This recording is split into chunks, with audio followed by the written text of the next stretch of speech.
Welcome to Virtual Learning Network. This is session number 5 of Production and Operations Management. In this session, we will be talking about facility layout.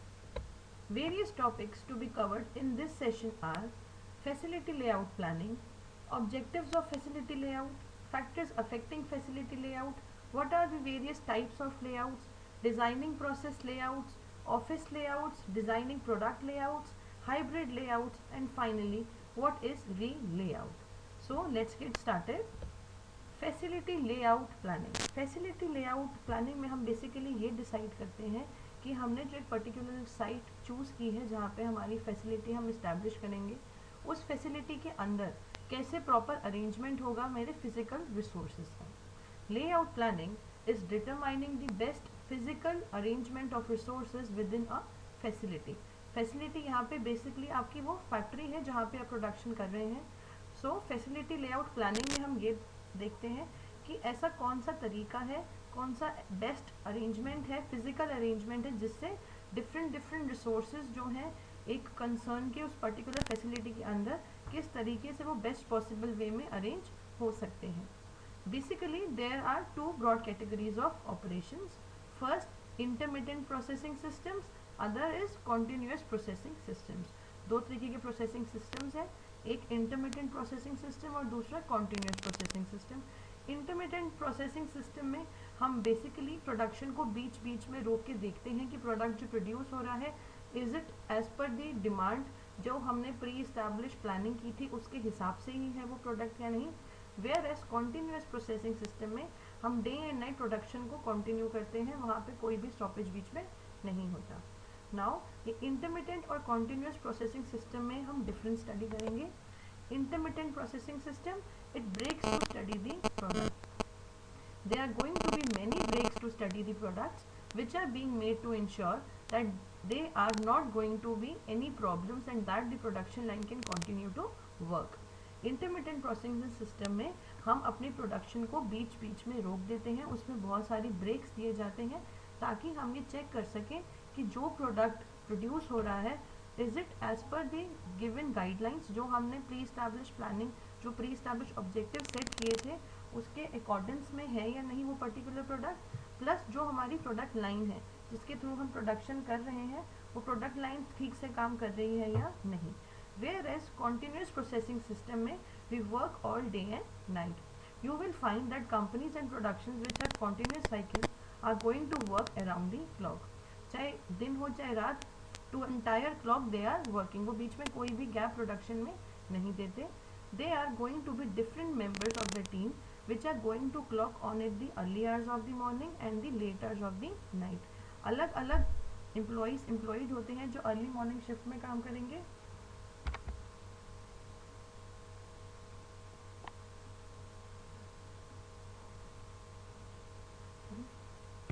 अलग अलग employees होते हैं जो early morning में काम करेंगे या फिर लेट इन दी नाइट काम करेंगे, because it is not possible for a single employee that 24/7 that employee will be working. So accordingly employees को अलग अलग शिफ्ट में बांट दिया जाता है. Then we have in intermittent processing system there is low demand of stock. Intermittent processing system हम तभी फॉलो कर सकते हैं जब स्टॉक की बहुत कम डिमांड हो. If a company is not in high demand then they are not going to have a continuous system. अगर उनको बहुत ज़्यादा डिमांड नहीं है प्रोडक्ट्स की तो उस केस में वो कॉन्टीन्यूस प्रोसेसिंग सिस्टम को अप्लाई नहीं करेंगे, बिकॉज कॉन्टीन्यूस प्रोसेसिंग सिस्टम तभी यूज़ हो सकता है जब आपने बहुत लार्ज स्केल पे प्रोडक्शन करनी हो. There is not going to be demand for the product and therefore the intermittent system can be use successfully.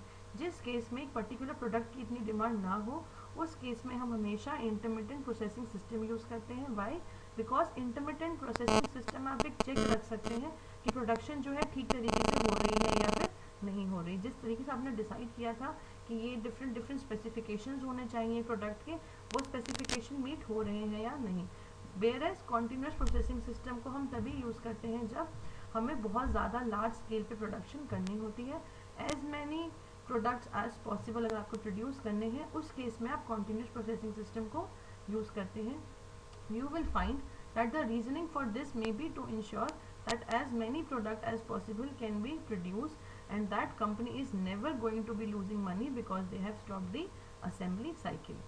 Basically अगर आपको बहुत लार्ज स्केल पे प्रोडक्शन करनी है तो ही आप कॉन्टिन्यूस प्रोसेसिंग सिस्टम को फॉलो करेंगे, बिकॉज अगर आप अलग अलग बीच में ब्रेक्स देते हैं सो आपका जो डिजायर्ड टारगेट है अचीव करने का, प्रोडक्शन लेवल है जो आप अचीव करना चाहते हैं, वो आप नहीं कर पाएंगे.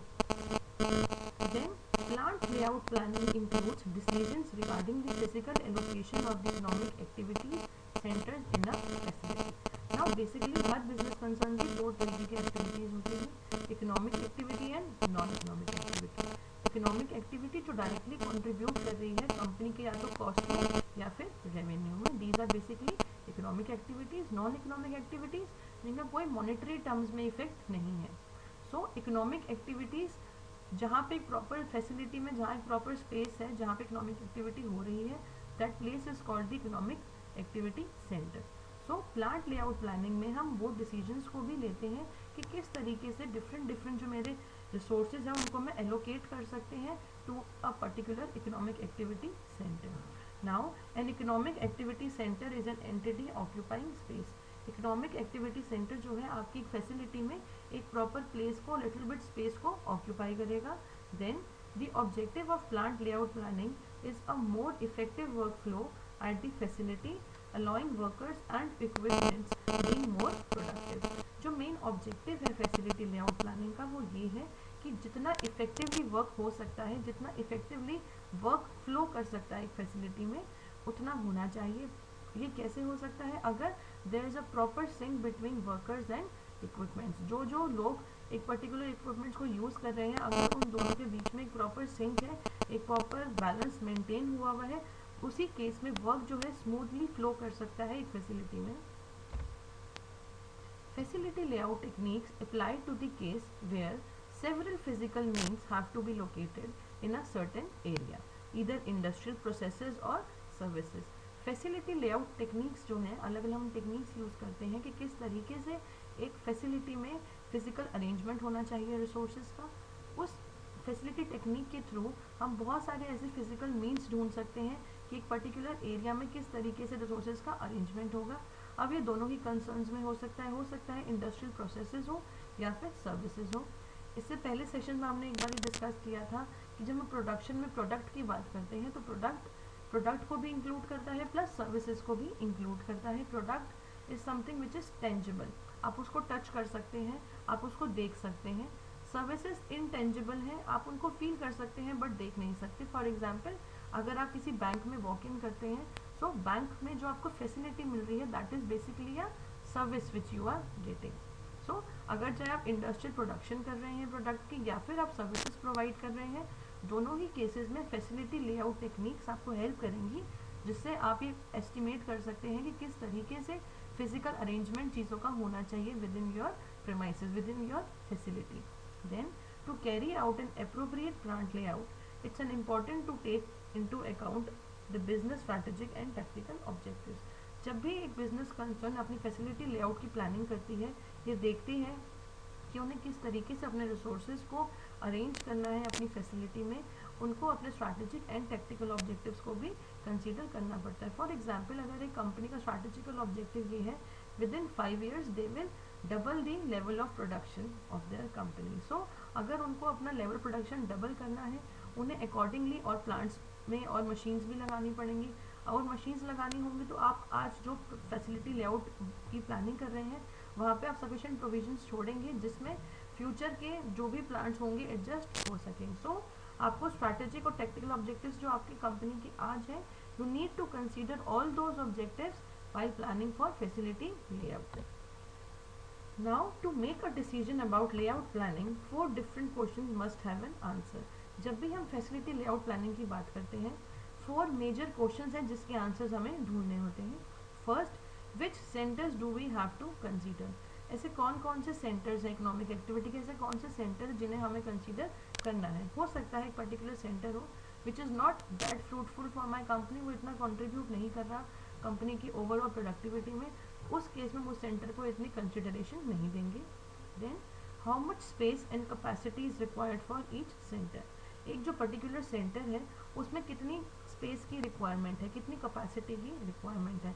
इसमें हम 2-3 चीज़ें और कंसीडर करते हैं। First, if there is not enough space productivity may be reduced. अगर प्रॉपर स्पेस नहीं होगी, जितनी स्पेस चाहिए थी पर्टिकुलर सेंटर को, अगर उतनी स्पेस नहीं दी जाएगी तो प्रोडक्टिविटी का जो लेवल है कम करना पड़ेगा। बिकॉज अगर आपको एक पर्टिकुलर प्रोडक्टिव लेवल अचीव करना है, आपको प्रॉपर इनफ स्पेस भी देना पड़ेगा एक सेंटर को। But if it is not possible for a business concern कि एक लिमिट के बाद इससे ज़्यादा वो स्पेस एक एक्टिविटी को दे सके, एक सेंटर को अलॉट कर सके, उस केस में उन्हें अपना जो प्रोडक्शन का लेवल है उसको ही कम करना पड़ेगा। Then too much space is expensive and may also reduce productivity. on other hand, extreme hand पे अगर हम बात करें, हो सकता है पर्टिकुलर सेंटर को बहुत ज़्यादा ही स्पेस अलॉटेड है, जितनी ज़रूरत थी उससे ज़्यादा अगर स्पेस अलॉट होगी, सो जितना भी आपके पास स्पेस अवेलेबल है आपका एक्सपेंसिव रिसोर्स है वो, और अगर if it is not being properly utilise, आपके जो वो रिसोर्सेज हैं वो वेस्ट हो रहे हैं, रिसोर्सेज जो है अंडर यूटिलाइज है। एज अ रिजल्ट जो प्रोडक्टिविटी का लेवल है it will start reducing, it will start decreasing. Then how much the space be configured at each centre. एक पर्टिकुलर सेंटर में किस तरीके से स्पेस को जो है कन्फिगर किया जाए, स्पेस क्वांटिटी कितनी होनी चाहिए, शेप क्या है एलिमेंट्स की जो वर्क सेंटर में दूसरे से रिलेटेड है। Then where should each centre be located at within the facility. जो अलग अलग हमारे इकोनॉमिक सेंटर्स हैं वो प्रोडक्टिविटी को इंक्रीज करें, इस तरीके से हम उन्हें लोकेट करते हैं अपनी फैसिलिटी में। सो ऐसी वो कौन कौन सी लोकेशंस हैं जहाँ पे एक्टिविटी सेट करने से प्रोडक्टिविटी इंक्रीज हो जाएगी एक बिजनेस कंसर्न की, ये भी हम फैसिलिटी लेआउट प्लानिंग में डिस्कस करते हैं। Now what are the various objectives of facility layout? The main objective consists of organizing equipment and working areas in most efficient way. जो मेन ऑब्जेक्टिव है किसी भी बिजनेस कंसर्न का facility layout planning करने का, वो यही है कि जितने भी उनके इक्विपमेंट्स हैं जो फैसिलिटी में यूज़ हो रहे हैं, प्लस जो भी उनके पास वर्किंग एरिया अवेलेबल है, उन दोनों के बीच में एक सिंक मेंटेन किया जाए, उन दोनों को प्रॉपरली ऑर्गेनाइज किया जाए। Main objective is organising the equipments and the working areas best possible way में, सो दैट एक satisfactory and safe working environment हो एक बिजनेस कंसर्न का। बहुत ज़रूरी होता है एक पर्सनल जो एक आउटलेट में काम कर रहा है, that they need to be satisfied. अगर वो सेटिस्फाइड होंगे तभी वो अपना 100% देंगे प्रोडक्शन में। सो सेटिस्फेक्शन लेवल भी इंश्योर करना है हमें पर्सनल्स का जो काम कर रहे हैं, प्लस उनकी सेफ्टी को भी इंश्योर करना है। ऐसा नहीं है कि बहुत ज़्यादा चांसेस हैं वहाँ पे कुछ भी मिस हैपनिंग होने के। अगर कुछ ऐसा फैक्टर है जिससे बहुत रिस्की है particular production, so we should try to minimise that thing. Otherwise जितने भी लोग इन्वॉल्व हैं प्रोडक्शन में, they will stop making effort to increase the production level in that particular concern. So the objective, सबसे पहला objective जो है that is a sense of unity. जितने भी लोग काम कर रहे हैं एक बिजनेस कंसर्न में, एक फैसिलिटी में जो भी लोग काम कर रहे हैं, इट इज़ वेरी इंपॉर्टेंट कि उनमें feeling of being a single unit होना चाहिए, उनमें वो सेंस ऑफ टुगेदरनेस होनी चाहिए। Then minimum movement of people, material and resources. बहुत लोगों को ये मिसकंसेप्शन होता है कि जितना मटेरियल मूव करेगा उतनी ही कंपनी को फ़ायदा है, but this is something wrong notion, misconception है। जितना कम से कम मूवमेंट होगा लोगों का, मटेरियल का या रिसोर्सेज का, उतना ही ज़्यादा फ़ायदा होगा एक पर्टिकुलर फैसिलिटी में। फॉर एग्जाम्पल अगर पॉइंट ए से पॉइंट बी पे जाने के लिए एक पर्सन को मे बी 1.5 मिनट्स या 2 मिनट्स लग रहे हैं, so that is the wastage of time. अगर वो पॉइंट ए और बी के बीच में आप डिस्टेंस रिड्यूस कर सकते थे, आपको वो डिस्टेंस रिड्यूस करना चाहिए, सो दैट जो वो मूवमेंट है point A to point B कम से कम हो, और जो बाकी टाइम बचता है वो प्रोडक्शन में इफेक्टिवली यूज़ हो सके। ऐसे ही मटेरियल्स और रिसोर्सेज का भी हम जो मूवमेंट है कम कर सकते हैं। Then the other objective of facility layout is safety. In the movement of materials and personal workflow, we need to ensure the safety. हमें safety ensure करनी चाहिए उन सभी लोगों की जो भी इन्वॉल्व हैं फैसिलिटी के काम में, चाहे वो मटेरियल हो या फिर वो ह्यूमन बींग्स इन्वॉल्व हो। Why? Because company spending a lot of money, चाहे वो मटेरियल्स को एक्वायर करने में हो या पर्सनल्स को प्रोक्योर करने में हो, दोनों ही केसेस में एक कंपनी की इन्वेस्टमेंट लग रही है, फंड्स उन्होंने इन्वेस्ट किए हुए हैं उसमें। अगर इनमें से किसी को भी कोई अगर प्रॉब्लम होती है, कोई भी अगर if there is some safety hazards involve in any of these things, company का काम will suffer. Then final objective of facility layout is flexibility. Flexibility का लिटरल मीनिंग ये होता है कि कंडीशन के हिसाब से, सिचुएशन के हिसाब से, चेंजिंग एनवायरनमेंट के हिसाब से चेंज हो जाना। रिजिड नहीं है, फ्लेक्सिबल है, जो जो रिक्वायरमेंट है उस हिसाब से फैसिलिटी लेआउट को भी चेंज हो जाना चाहिए। In designing the plant layout, taking into account the changes over short and medium term in the production process and manufacturing volume। जब भी हम प्लांट लेआउट को डिज़ाइन करने की बात करते हैं, बहुत सारे चेंजेस जो होते हैं कई बार चेंजेस शॉर्ट टर्म होते हैं, कई बार लॉन्ग टर्म होते हैं, कई बार प्रोडक्शन प्रोसेस से रिलेटेड होते हैं, कई बार लेवल ऑफ प्रोडक्शन से रिलेटेड होते हैं। So in both the cases facility layout इतना फ्लेक्सिबल होना चाहिए कि रिक्वायरमेंट के हिसाब से वो चेंज हो सके। Then factors affecting facility layout, ऐसे बहुत से फैक्टर्स हैं जो इफेक्ट करते हैं फैसिलिटी लेआउट्स को। तो final solution for a plant layout has to take into account two things. जब भी हम फाइनली डिसाइड करते हैं कि यही पर्टिकुलर लेआउट का टाइप है जो हम चाहते हैं अपनी फैसिलिटी में, उसमें हम दो चीज़ों का ध्यान रखते हैं। First, a balance among the characteristics and considerations of all factors affecting the plant layout. First, हम कंसीडर करते हैं कि वो सारे फैक्टर्स जो प्लांट लेआउट पे किसी भी तरीके का इम्पैक्ट डाल सकते हैं, उन सबको हमें कंसीडर करना है, उन सबको साथ लेके चलना है। प्लस वो सारे भी जितने फैक्टर्स हैं उन सब में एक बैलेंस मेंटेन होना चाहिए, एक सिंक मेंटेन होना चाहिए, तभी एक प्लांट जो है वो ओवरऑल प्रॉपरली काम कर पाएगा, एफिशिएंटली काम कर पाएगा, और तभी कंपनी को मैक्सिमम एडवांटेजेस हो पाएंगे। फॉर एग्जांपल, बहुत से ऐसे फैक्टर्स हैं जो लेआउट की प्लानिंग को इम्पैक्ट करते हैं। कितने सपोज जैसे कितने रॉ मटेरियल्स की रिक्वायरमेंट है, क्या साइज़ है एक पर्टिकुलर मशीन का, कितनी स्पेस चाहिए उसमें इनपुट्स अपलोड करने के लिए। सो आपको इन सारे फैक्टर्स के बीच में एक बैलेंस मेंटेन करना है ताकि एक कंपनी को मैक्सिमम एडवांटेज मिल सके, एफिशिएंट एंड इफेक्टिव यूटिलाइजेशन हो सके लिमिटेड रिसोर्सेज का। Then factors affecting facility layout. The factors affecting plant layout can be grouped in 8 different categories. वो सारे फैक्टर्स जो एक फैसिलिटी के लेआउट को इम्पैक्ट करते हैं, इफेक्ट करते हैं कहीं ना कहीं, वो बेसिकली 8 कैटेगरीज में हम डिवाइड कर सकते हैं। First of them is materials, then machinery, labour, material handling, waiting time, auxiliary services, building and future changes. Now अब हम इन सबको डिटेल में समझने की कोशिश करते हैं कि किस तरीके से ये फैसिलिटी लेआउट पे अपना इम्पैक्ट डालते हैं।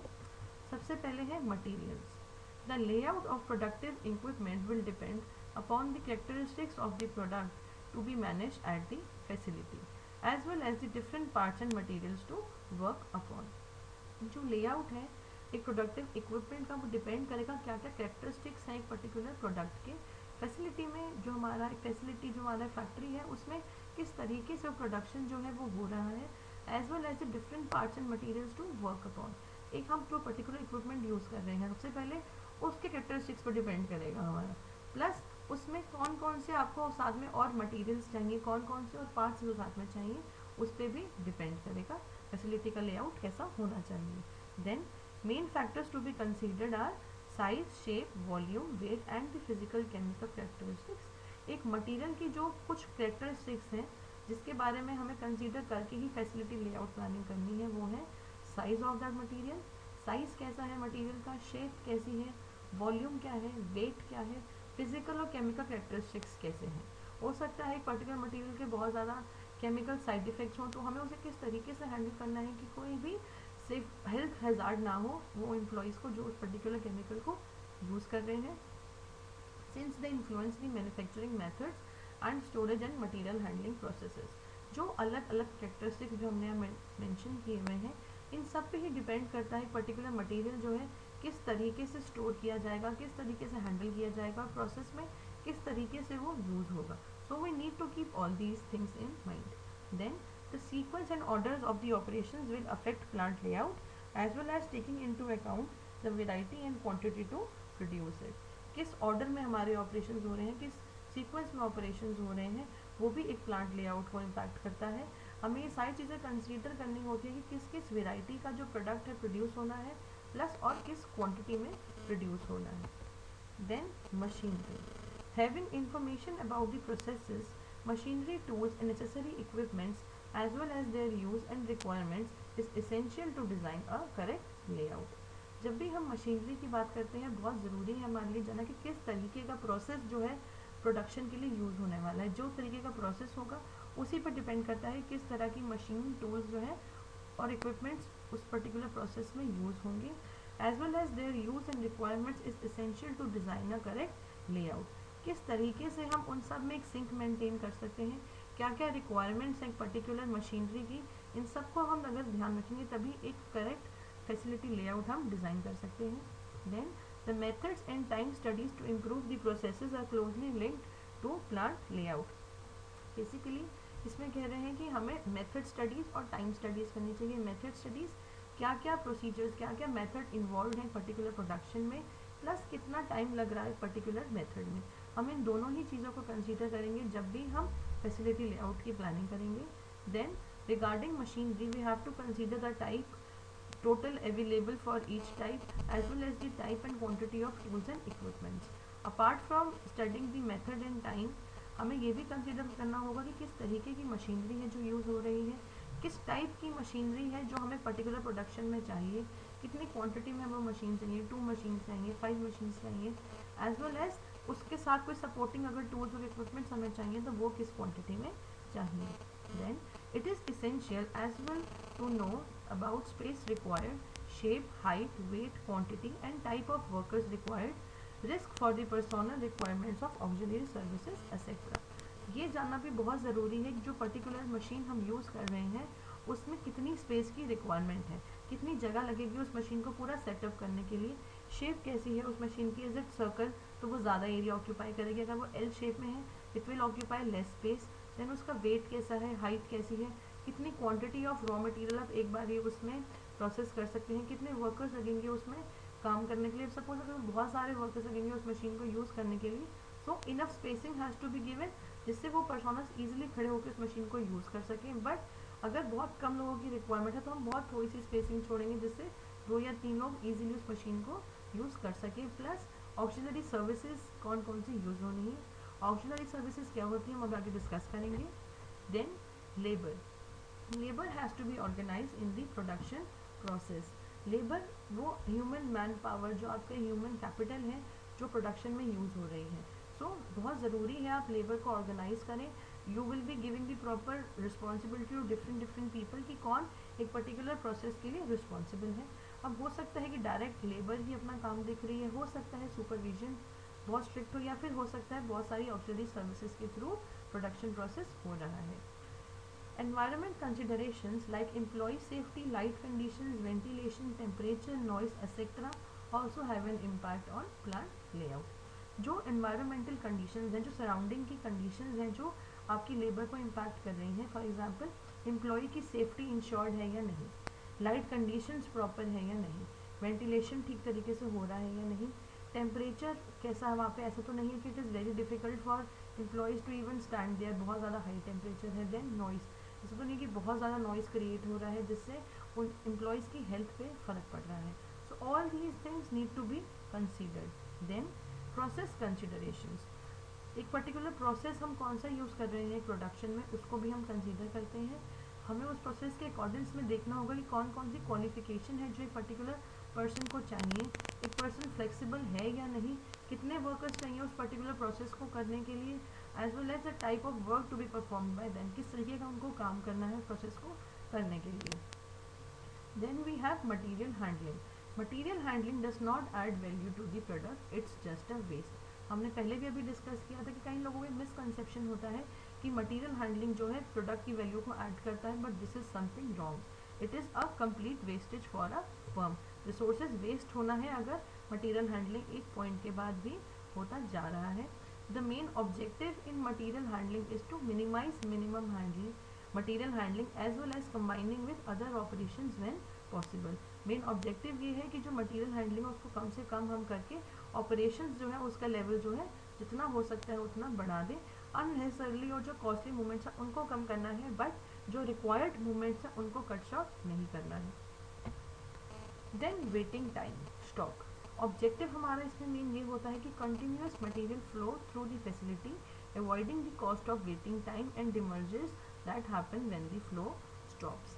मेन हमारा मोटिव ये है कि जो वेटिंग टाइम हो वो कम से कम हो, कॉन्टीन्यूस मटेरियल फ्लो होता रहे। ऐसा नहीं है अगर प्रोसेस ए का जो आउटपुट है वो प्रोसेस बी का इनपुट है, अगर सो प्रोसेस ए के आउटपुट में ही इतना डिले है कि प्रोसेस बी को वेट हमेशा ही करना पड़ता है। इन that case this is the wastage of resources. अगर प्रोसेस बी जो है बहुत टाइम तक वहाँ पे जो एम्प्लॉयज़ हैं they keep on waiting for the input, so जो all the resources which are being used in process B are being underutilise. So continuous material flow होते रहना बहुत ज़रूरी है, बिकॉज कॉस्ट ऑफ वेटिंग जो है, waiting time की cost बहुत ज़्यादा हाई होती है बिजनेस कंसर्न के लिए, क्योंकि जितने टाइम के लिए आइडल बैठे रहते हैं एम्प्लॉयज़ या फिर जो बिजनेस में जो मशीन्स यूज़ हो रही हैं कंपनी की, अगर वो आइडल है इट मीन्स वो उस टाइम पे प्रोडक्टिविटी जो हो सकती थी हम उसको सेक्रीफाइस कर रहे हैं। On the other hand the material waiting to flow through the facility not always represent a cost to avoid. ज़रूरी नहीं है कि जितनी मटेरियल आपने जितना फ्लो किया है, फैसिलिटी जितना भी आप प्रेजेंट कर रहे हो वो हमेशा ही कॉस्ट आप अवॉइड ही करो। कहीं बार इनबिल्ट होता है कि वेट करना ही पड़ता है। फॉर एग्जांपल अगर आप कोई कस्टमाइज्ड प्रोडक्ट प्रोवाइड करते हैं, फॉर एग्जांपल अगर आप कस्टमर की रिक्वायरमेंट के हिसाब से एक पर्टिकुलर प्रोडक्ट बनाते हैं, so it will take some time, उसमें वेटिंग टाइम ज़्यादा होगा ही होगा। प्लस कुछ केसेस में होता है कि वेट करना बहुत ज़रूरी होता है। फॉर एग्जांपल अगर बहुत घंटों से मशीन चल रही थी तो you need to stop that machine for some time ताकि वो कूल डाउन हो जाए और तभी आप अपना प्रोडक्शन कंटिन्यू करते हैं। तो उस केस में that resting time is not a waste of time. Then auxiliary services, auxiliary services वो सपोर्ट सर्विसेज हैं जो प्रोडक्शन फैसिलिटीज़ को, प्रोडक्शन एक्टिविटीज़ को हेल्प करती हैं। हो सकता है ये लेबर से रिलेटेड हो, फॉर एग्जांपल असेसिबिलिटी पार्ट्स कैसे हैं, फायर प्रोटेक्शन कैसे हो सकती है, उसकी इंस्टॉलेशन कैसे होंगी, सेफ्टी कैसे इंश्योर करेंगे हम एम्प्लॉयज़ की। मटीरियल से रिलेटेड हो सकती है कि क्वालिटी कंट्रोल कैसे हो रहा है, रिलेटेड टू मशीनरी मेंटेनेंस कैसे हो रही है, इलेक्ट्रिकल सप्लाई कैसी है, वाटर लाइन्स कहाँ पे है। ऑक्सिलरी सर्विसेज जो है उसमें अराउंड 30% स्पेस, हमारी जो पूरी फैसिलिटी का 30% स्पेस हम इन्वेस्ट करते हैं ऑक्सिलरी सर्विसेज में। This investment is also necessary because अगर ऑक्सिलरी सर्विसेज नहीं होंगी तो हमारी जो मेन प्रोडक्शन एक्टिविटीज़ हैं वो हैम्पर होने लग जाएंगी। फॉर एग्जाम्पल अगर कोई मशीन है उसकी अगर हम मेंटेनेंस पे कुछ भी खर्च नहीं करते, हम कोई प्रॉपर एक डिपार्टमेंट नहीं बनाएंगे जिससे मटीरियल, जिससे मशीन की मेंटेनेंस देखेंगे, तो in due course of time जो मशीन है that will become obsolete for a firm.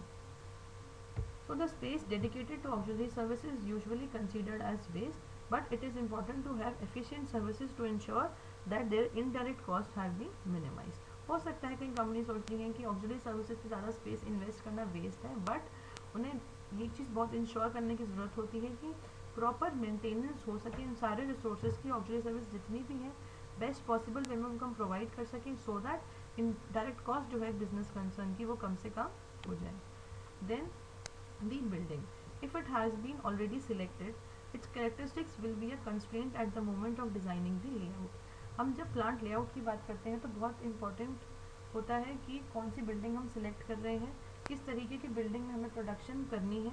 अगर आपने बिल्डिंग ऑलरेडी सिलेक्ट कर रखी है तो आपको कोशिश करनी है कि उसके कैरेक्टरिस्टिक्स को आप कैसे मॉडिफाई कर सकते हैं। बट इन केस अगर आपने चूज़ करना है या बनवानी है पर्टिकुलर बिल्डिंग को जहाँ पे आपकी फैसिलिटी जो इस्टेब्लिश होगी, so a lot of things have to be considered in that case. Then future changes, future changes में हम बेसिकली फ्लेक्सिबिलिटी की बात करते हैं कि एक फैक्टर जो हमारे फैसिलिटी है उसको कितना फ्लेक्सिबल होना चाहिए, सिचुएशन के हिसाब से वो कैसे चेंज हो सकता है। फॉर एग्जांपल अगर प्रोडक्शन का लेवल इंक्रीज़ करना है, सो अब प्रोडक्शन लेवल इंक्रीज़ करने के लिए आपको और मशीन्स लगानी पड़ेंगी, मशीन्स लगाने के लिए आपको और जगह चाहिए। सो अब facility layout should be that flexible कि अगर फ्यूचर में कोई रिक्वायरमेंट हो आप अकॉर्डिंगली चेंजेस कर सकें। Then there are basically 4 types of layout. First the process layout, same तरीके की एक्टिविटीज़ को हम इकट्ठे एक जगह पे ग्रुप कर देते हैं। Product layouts, design to produce a specific product efficiently, इसमें अलग अलग प्रोसेसर जो एक पर्टिकुलर प्रोडक्ट के होते हैं उन्हें हम एक जगह असेंबल इकट्ठा करते हैं। देन हाइब्रिड लेआउट्स, ये दोनों कॉम्बिनेशन होते हैं प्रोसेस लेआउट का और प्रोडक्ट लेआउट का। And finally we have fixed position layouts, fix position layout जहाँ पे product it is too large to move, product जो है हमारा मूव नहीं कर सकते फ्रॉम हम one point to another, that for example building. So in that case we have to maintain a fixed position layout. Now what is process layout? General purpose and flexible resources के time हम इसे use करते हैं, बहुत कम capital हमें इसमें चाहिए होती है। ऑटोमेशन, जितने ज़्यादा ऑटोमेटेड चीज़ें हैं वो कम होती हैं। हाई लेबर इंटेंसिटी, अगर ऑटोमेशन कम है सो लेबर इन्वॉल्वमेंट ज़्यादा होगा। रिसोर्सेज बहुत फ्लेक्सिबल होते हैं, प्रोसेसिंग रेट स्लो होता है, मटेरियल हैंडलिंग कॉस्ट ज़्यादा होती है। जो रिसोर्सेज का शेड्यूल है वो बहुत कॉम्प्लेक्स होता है, बिकॉज अलग अलग प्रोडक्ट के प्रोसेस एक सेम प्रोसेस को हम इकट्ठा करते हैं। देन स्पेस रिक्वायरमेंट जो है ज़्यादा होती है।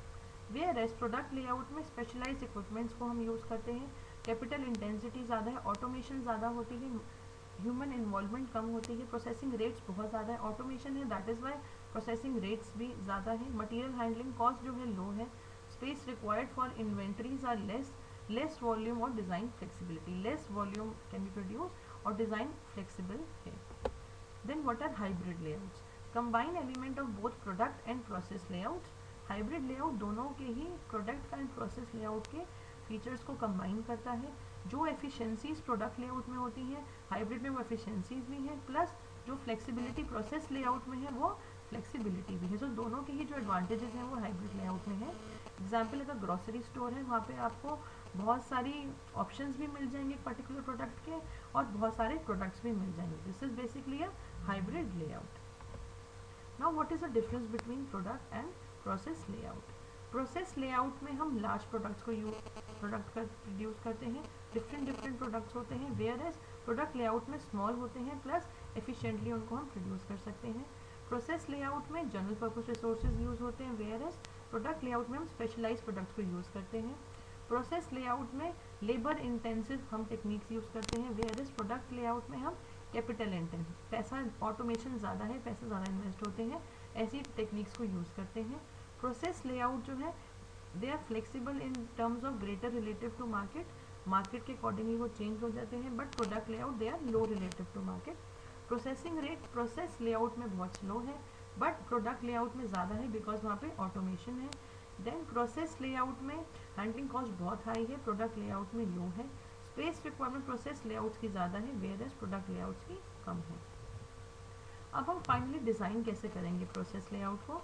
First of all we will gather the information, किस किस तरीके की आपको स्पेस चाहिए, कितनी स्पेस चाहिए, कितना इंपॉर्टेंस है इस पर्टिकुलर प्रोसेस का आपके लिए। Then we will develop alternative block pattern, हम hit and trial method use करेंगे, डिफरेंट डिसीजंस लिए जाएंगे कि इस तरीके का लेआउट हो सकता है। Then we will scrutinise all these layout, different types of layout, इन सब के प्रॉज एंड कॉन्स देखेंगे। Then we will develop a detail layout, जो कुछ पर्टिकुलर ऑप्शन सिलेक्ट होंगे उनका हम डिटेल लेआउट बनाएंगे, उनके हम ड्राइंग्स बना सकते हैं, 3D मॉडल्स बना सकते हैं। Nowadays we have specific techniques जिनसे हम डिज़ाइनिंग कर सकते हैं। For example computer aided design softwares are there जिनसे आप 3D मॉडल्स इस्टेब्लिश कर सकते हैं।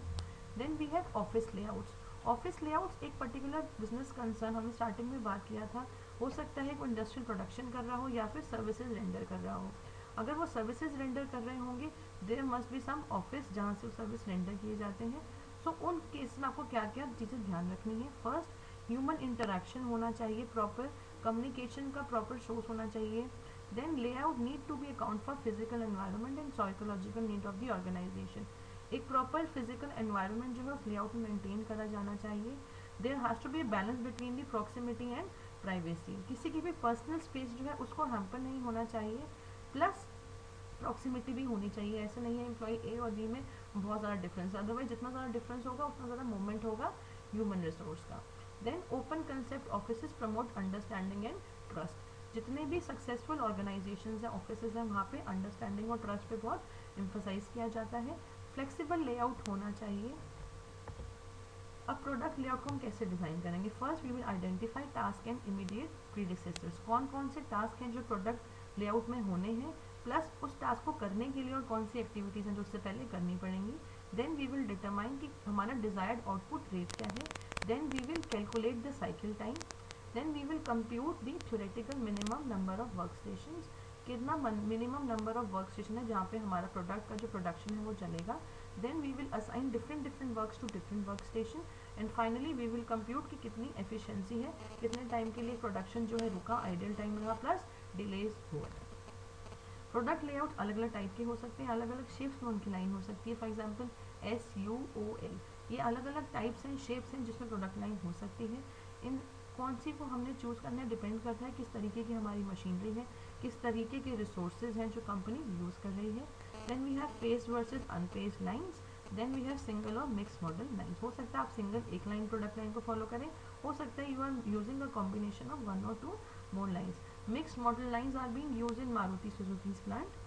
Then designing a hybrid layout, जब हम हाइब्रिड लेआउट की बात करते हैं उसमें हम दोनों के ही प्रोडक्ट और प्रोसेस लेआउट्स के एडवांटेजेस को इनकॉर्पोरेट करते हैं, उसमें हम ग्रुप टेक्नोलॉजी को यूज़ करते हैं जिससे हम हाइब्रिड लेआउट को डिज़ाइन कर सकते हैं। जैसे आपकी लेफ्ट हैंड साइड पे फिगर दी गई है, यहाँ पे सारे पार्ट्स अनऑर्गेनाइज है, whereas right hand side पे टर्न्ड पार्ट्स अलग हैं, ज्योमेट्रिक पार्ट्स अलग हैं, फॉर्म्ड पार्ट्स अलग हैं। सो इन पार्ट्स को हम अलग अलग कर सकते हैं ग्रुप टेक्नोलॉजी के बेसिस पे। एज यू सी है एक बिल्कुल प्रोसेस्ड प्रोडक्शन हो रही है, रॉ मटेरियल्स फ्लो कर रहे हैं फाइनली अलग अलग जीटी टेक्नोलॉजी को यूज़ करके अलग अलग पार्ट्स के थ्रू। वेयर एज अगर हम जब जीटी नहीं यूज़ करते थे सो अननेसेसरली इतना सारा मूवमेंट होता था प्रोडक्शन में। Then we have a topic re layout. Re layout first of all companies को यही देखना होता है कि सबसे पहले जब वो लेआउट डिज़ाइनिंग कर रहे हैं वो बेस्ट ऑप्टिमम वे में हो, उसमें कोई भी चांसेस ना हो कोई भी लॉस होने के, सारे सोर्स एफिशिएंटली यूज़ हो। बट इन केस अगर कोई भी इंटरनल या एक्सटर्नल चेंजेस हो गए जिसकी वजह से जो लेआउट है उसमें कुछ चेंजेस करने की ज़रूरत है, then finally we will go for re layout.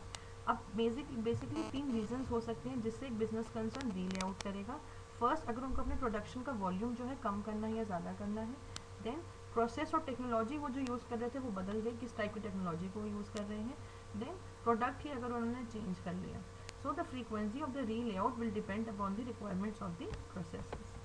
Re layout के सिम्टम्स होते हैं कंजेशन हो रहा है, बार प्रोडक्शन जो है आपकी रुक रही है, बहुत ज़्यादा स्टॉक है आपके पास जो ब्लॉक पड़ा हुआ है, बहुत लंबा डिस्टेंस है जो प्रोसेसेस में जो आपको मेंटेन करना पड़ रहा है, बॉटलनेक्स हो रहे हैं। बॉटलनेक्स वो सारे इवेंट्स जिनसे आप प्रोडक्शन बार बार रुक रही है, प्लस क्वालिफाइड वर्कर्स बहुत ज़्यादा सिंपल काम कर रहे हैं, अदरवाइज वो बहुत कॉम्प्लेक्स काम करने के कैपेबल है।